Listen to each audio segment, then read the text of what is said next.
Assalamualaikum warahmatullahi wabarakatuh.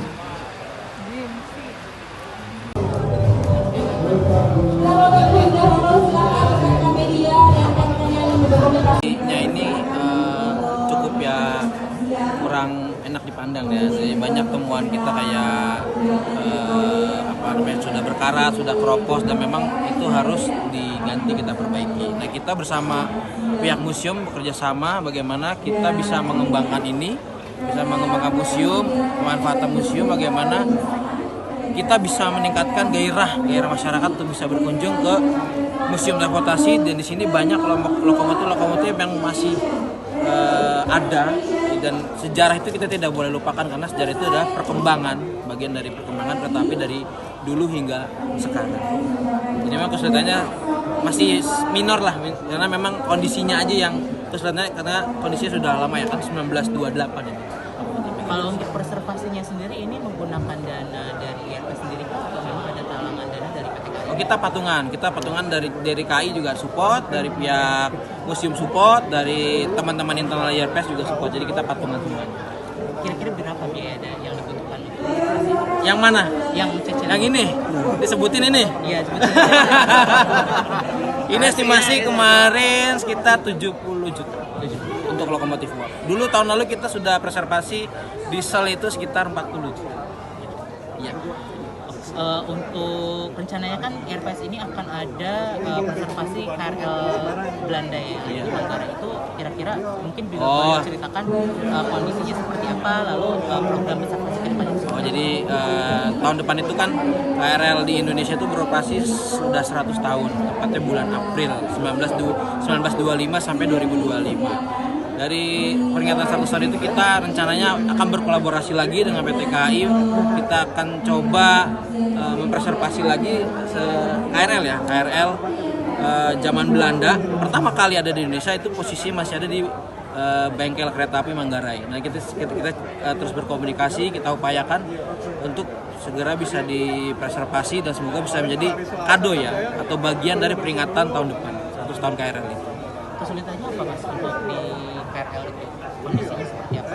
Ya, kondisinya memang karena sudah lama ya, dan sudah banyak part-part atau bagian-bagian yang sudah hilang, dan itu memang perlu di retrofit atau diperbaiki dengan part-part yang baru supaya bisa cantik dan menduplikasi seperti aslinya. Mungkin bisa dijelaskan lagi Kak, Pak, seperti apa? Karena kan melihat dari pengunjung yang memang agak sepi dibandingkan museum lainnya, dan apa yang akan dilakukan ke depan oleh DJKA untuk pengelolaan museum ini ke depan? Ya, pertama kita selamat ulang tahun dulu buat IRPS. Yang kedua, bahwa karya IRPS di belakang ini ada lokomotif sisi 50501 yang telah direpresentasi oleh kawan-kawan. Kami selama pemerintah juga mengucapkan terima kasih juga para operator atas luar biasa karya teman-teman yang kembali memperbaiki, memperindah hingga kita bisa melihat wisata beredukasi tahun ini dari sisi kereta api. Ya, ini yang kita harapkan, dan terima kasih sekali Pak Diji dan kawan-kawan yang telah melakukan ini hingga kita penerus kita bisa paham sejarah dari kereta api Indonesia. Nah, saat ini di museum transportasi memang oleh Kementerian Perhubungan sudah pengelolaannya dilakukan oleh Sekolah Tinggi Transportasi Darat STTD Bekasi. Ya, jadi sekarang sudah dikelola secara profesional melalui BLU di STTD, hingga ke depan nanti bisa kita lihat bagaimana museum transportasi ini akan bisa menjadi lebih hidup, lebih semarak dengan inovasi-inovasi yang dilakukan oleh Pak Kapolai, Pak Afi ini, untuk supaya masyarakat bisa kembali datang ke museum transportasi ini, bisa lebih banyak mengajak untuk melihat perubahan-perubahan yang terjadi di transportasi, bisa beredukasi bagaimana perkembangan transportasi Indonesia, baik itu darat, laut, udara maupun kereta api.